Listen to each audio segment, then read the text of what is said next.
This video is going to be a little bit different today. 2020, what a ridiculous year. With everything that's happened, I thought it'd be a good time for me to share what I got up to and talk a little bit about how it's affected me and what I'm going to be doing moving forward. So 2020 started and I had big aspirations for the year. I've been freelance for a few years and I was feeling like I was beginning to establish myself within the industry and get some much bigger and more ambitious projects. There was a lot I had planned over the first couple of months and the year looked to be kicking off really well. I started off the first week of January flying to the Alps for a ski trip with some friends. I'd never skied before, but it was something I'd always wanted to do. I took to it quite quickly and over the week I completely fell in love with skiing as a sport. We had an amazing time skiing in Les Arcs, catching some amazing views and making memories, as well as taking part in all the après-ski activities as hard as we could.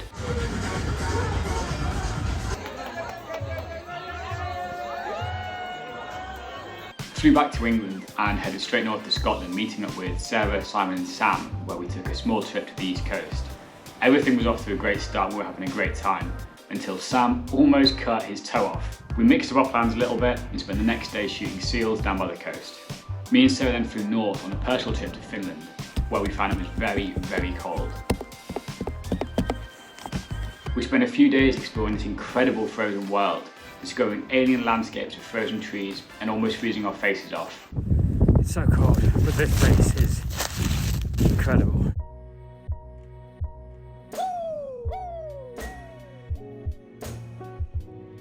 We found some warmth in these remote cabins. We went on a hike at Blue Hour and tested how deep the snow was with the tripod. We came back to England for a very quick pit stop on the south coast, shooting some of the Dorset classics before the van batteries broke and we spent a few days in total darkness.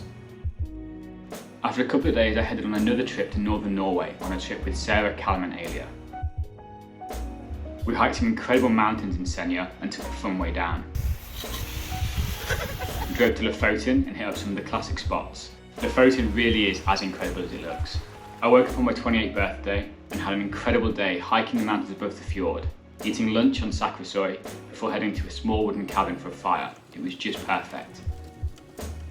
We topped off my birthday with a surprise show from the Northern Lights, which all helped to make it one of the best birthdays I've ever had. We woke up the next day and went kayaking through sea ice. We photographed a load of seagulls and caught an amazing sunrise before heading to the airport and meeting the cutest dog ever on the plane. After a few days rest, me and Sarah headed to the Faroe Islands to shoot a video project on some of the most incredible sea cliffs. We found some bad weather and got some wet cameras. We did some hikes in the snow, found even more bad weather and spent more time drying out our camera gear.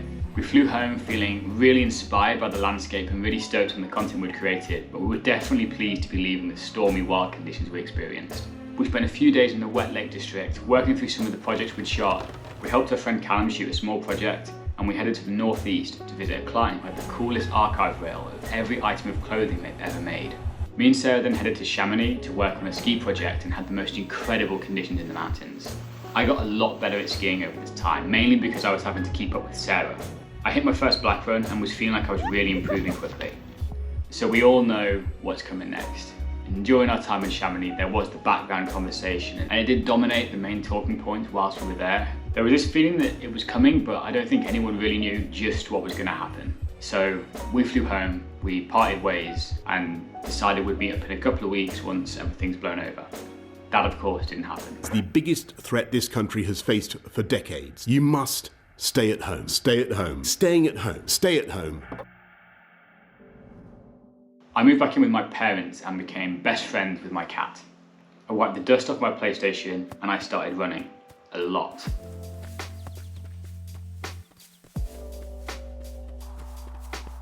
I got my first Warzone victory, spent a few days making some improvements to the van. I got a lockdown haircut for my mum, which didn't go too well, but I was keeping up the running and I was getting faster.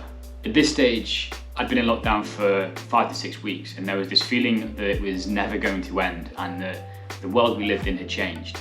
I was beginning to feel a little bit apprehensive about what my life might look like moving forward. Would I be able to get back to where I was before? I'd felt like I'd had a few years of build-up and everything seemed to be going well and moving in a certain direction, and then that movement was just brought to a complete halt. During this time, there was obviously no travel, but there was also a complete lack of emails about any work or opportunities. I focused my attention on running and getting fit because I felt that was a way I could concentrate on something positive and see improvements, even if many other aspects of my life were ground to a halt. After a couple of months living with my parents, I moved house, moving in with my two best friends and making friends with a new cat. I spent most of the rest of lockdown climbing outdoors and reading in the garden. I got chased by a herd of cows on a run, lost a lot of weight and shaved off the beard. Finally, it got to a stage where the rules started to relax a little bit. I've been in lockdown at this stage for 4 months, so that's 4 months without any travel, any nights away in the van, any mountains, any hikes, any photography. A real big change to my life, and it definitely affected me in terms of my energy levels, my motivation and just overall happiness. So I was very, very stoked to be heading away on the first trip in a long time. Me and one of my housemates travelled down to the south coast where we kayaked through Durdle before spending a few days sport climbing on the Isle of Portland. After this I headed up to Scotland to work on a 360 video project with my friend Ben. We spent a lot of time on Skye and I was really loving being back in the van on the road again. I finally started getting some work opportunities back in and we shot a commercial project using a fish tank. We headed north and rounded off the trip with a mountain hike. It felt so amazing to be back out again, exploring the mountains, shooting, being creative and just living in the van. One of the good things that did come out of lockdown was a newfound appreciation for the things we have. And that's not saying I didn't value and appreciate everything I had before lockdown, but by having all of that stripped back, it made you realise the things that really are important to you. Spending time away in the van and waking up, looking out over a mountain is one of the best and most humbling feelings to me. I love being able to live my life in the outdoors, spending time hiking, photographing, finding new places to stay, thinking of new ideas to do, and having all that removed and really appreciate the small stuff. I wanted to make sure I was really valuing every single second. I dropped Ben at the train station and picked up Sarah and we headed back to Skye. We climbed a mountain in the blistering summer sun, cooling down in a river on the way back down, where we got unfortunately really bombarded by midges.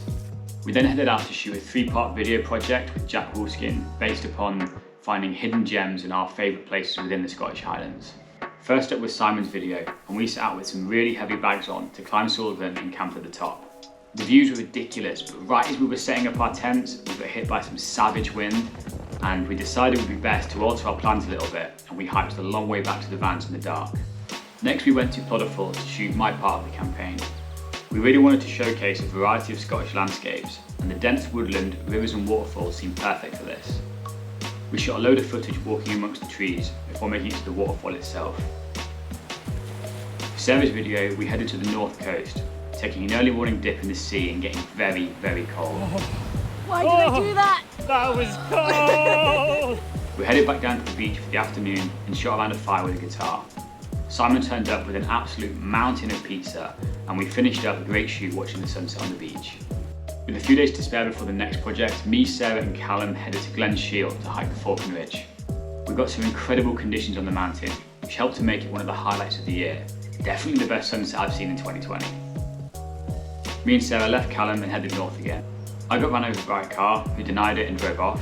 Me and Sarah then climbed a mountain in Aston to shoot a campaign for Monster. After this, we went straight into another video project for Jack Wolfskin, this time documenting a 5-day hike through the Scottish Highlands.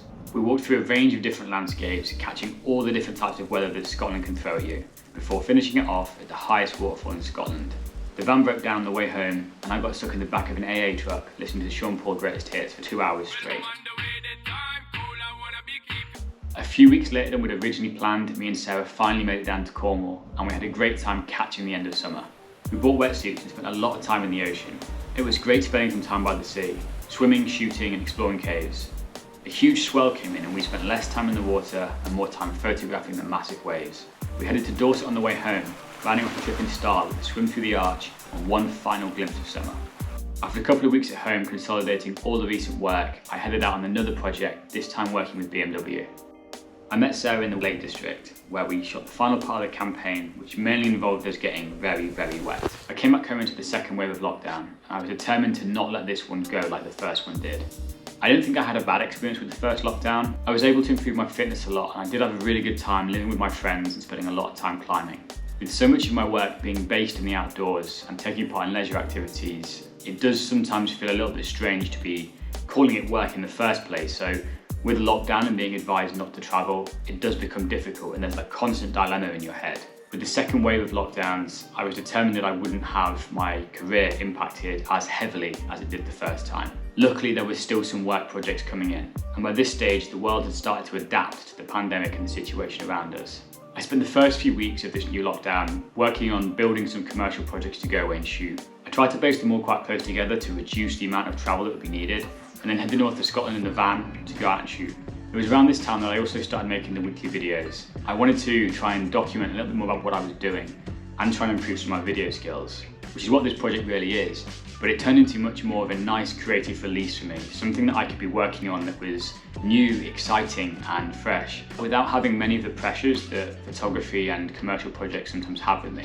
It was a blank canvas and I could really just start to make my mark in a different way. Throughout this trip and alongside the commercial projects, I shot a lot of video and began uploading vlogs to YouTube on a weekly basis. I link all of those videos around me now in case they've been missed. After concluding and getting sign off on all the commercial projects, we headed home for Christmas, which brings me to where I am now, at home. 2020 has been a roller coaster of a year. There's definitely been ups and downs and maybe even a few derailings. It's one that many people are going to be quick to turn their back on and forget about, but I've still had some amazing experiences, learned a lot, and it's definitely helped to shape me and the way I'm going to be moving forward with things. Throughout the second half of the year, I've tried to spend more time in locations, trading a day or two for a week. So I've been able to get the full experience, not just shooting and not just doing the activities, but just relaxing and being present and in the moment at the same time. It also meant we could draw out our shooting period a little bit longer. We no longer had to keep to a strict schedule or move on to the next place to do this or that. So we could alter our plans if the weather wasn't right or if we weren't really feeling it that day, and just really enjoy everything as much as possible. Moving into the new year, that's something I'm going to be trying to take forward. I want to make sure that I'm valuing every experience as much as possible, as well as remembering and documenting them in ways that I haven't really done before, which is partly where this video comes in, but I've got other things as well that I want to be experimenting with. If you've made it this far, I'd really appreciate you dropping a like on the video, and if this is the second or third time you've seen one of my videos, maybe consider subscribing. It would help me out a lot. I hope everyone has had an amazing festive period and Happy New Year. Let's see what 2021 throws at us.